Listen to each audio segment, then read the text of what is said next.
فرمایا تم گمان کرتے ہو کہ جنت چلے جاؤ گے جبکہ تمہارے ہاں نہیں آئی مثالیں ان لوگوں کی جو گزرے ہیں تم سے پہلے، انہیں چھو چکی ہے مالی تکلیف اور بدنی تکلیف ہے، اور وہ جھنجھوڑ دیے گئے تھے یہاں تک کہ کہہ دیتے پیغمبر اور جو ایمان لائے ان کے ساتھ، متى نصر اللہ، خدایا تو جو مشکلات میں بے بسوں کی مدد کرتا ہے وہ کب کرو گے؟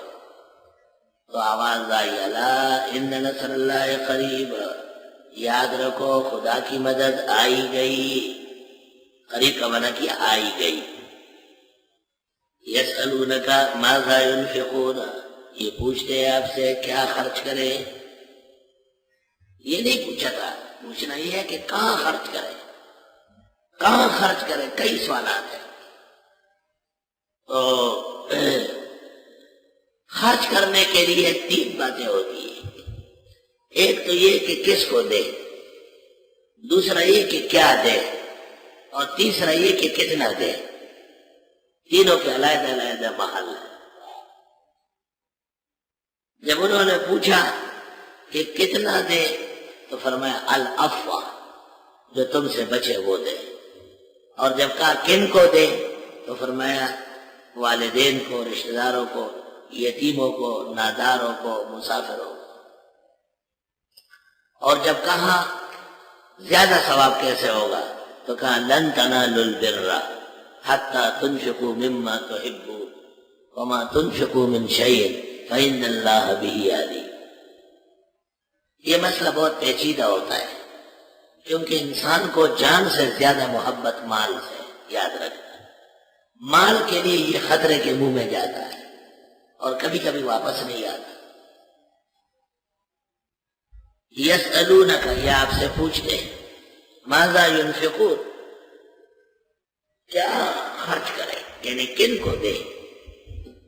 قل ما انفقتم من خیر، آپ فرمائیے جو تم خرچ کرتے ہو مال میں سے، مال کو خیر کہا کیونکہ ثواب اس سے کمایا جا رہا ہے، اور جب مال غلط جگہوں سے آیا ہو اور غلط جگہوں پہ صرف ہوتا ہو تو شر ہے کیونکہ گناہ کا سبب ہے۔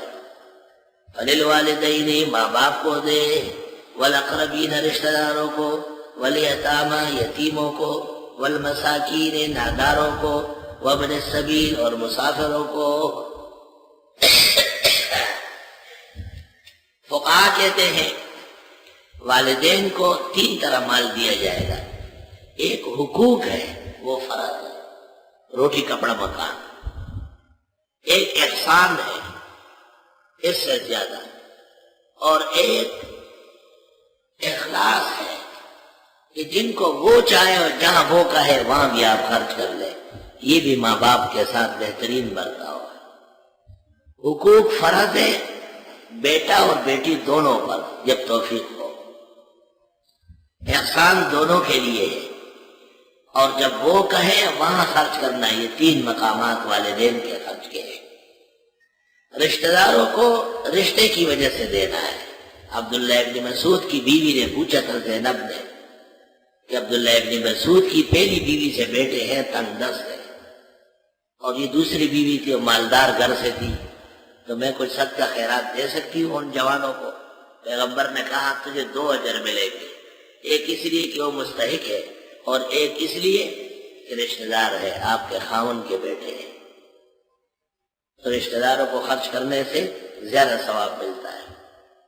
والیتامی، وہ چھوٹے جن کا باپ مر چکا ہو، کیونکہ یتیمی بلوغ تک ہے، بعد البلوغ کوئی یتیم نہیں ہے۔ لا یتم بعد البلوغ ولا یتر بعد العروس۔ مساکین مطلق نادار کو کہتے ہیں، اور ابن السبیل مسافر کو۔ کبھی کبھی اس کا مصداق غازی ہوتے ہیں، کبھی حاجی ہوتے ہیں سفر میں، اور اکثر اس کا مصداق طلباء ہوتے ہیں۔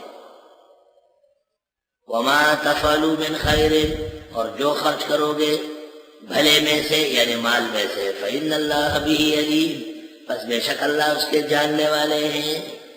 یہ درمیان درمیان میں امور آ رہے ہیں اصلاحی، ان کو ہم تفسیر میں کہتے ہیں الامور المصلحہ الممدہ للجہاد، کبھی ہوتے ہیں الامور المصلحہ الممدہ للتوحید والسنہ۔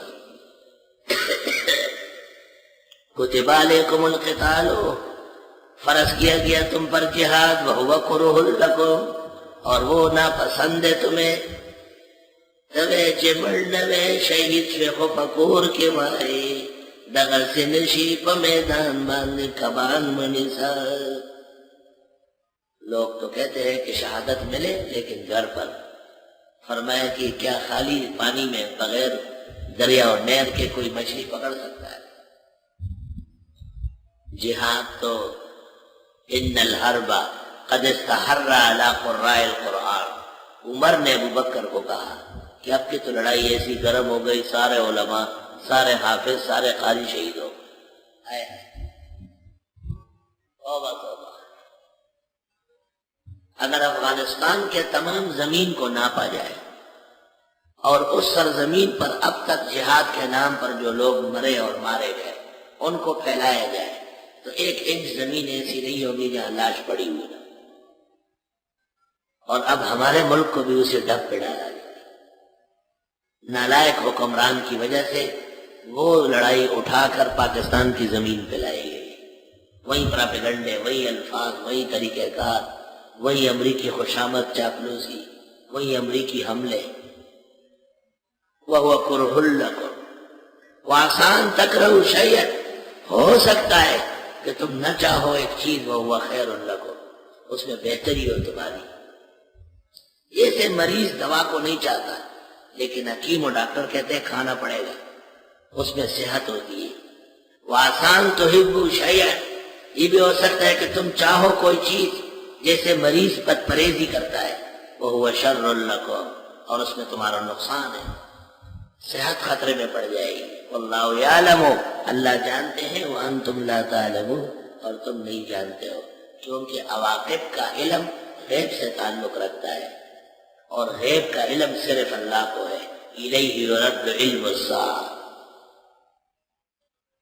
جناب رسول اللہ صلی اللہ علیہ وسلم نے صحابہ کی ایک جماعت بھیجی تھی اس خیال سے کہ یہ جمادی الثانیہ کی آخری تاریخ ہے، اتفاق سے وہ رجب کی پہلی تاریخ نکلی، اور رجب اشہر حرم میں سے وہ 4 مہینے کہ جب سے آسمان و زمین بنے اللہ نے ان کو محترم بنایا، شوال، ذیقعد، ذی الحج، محرم، اور ادھر سے رجب مرجب، رجب مدر۔ اس پر مشرکین نے بڑا واویلا کیا، یہ عجیب پیغمبر ہے، اشہر حرم کی توہین کراتا ہے۔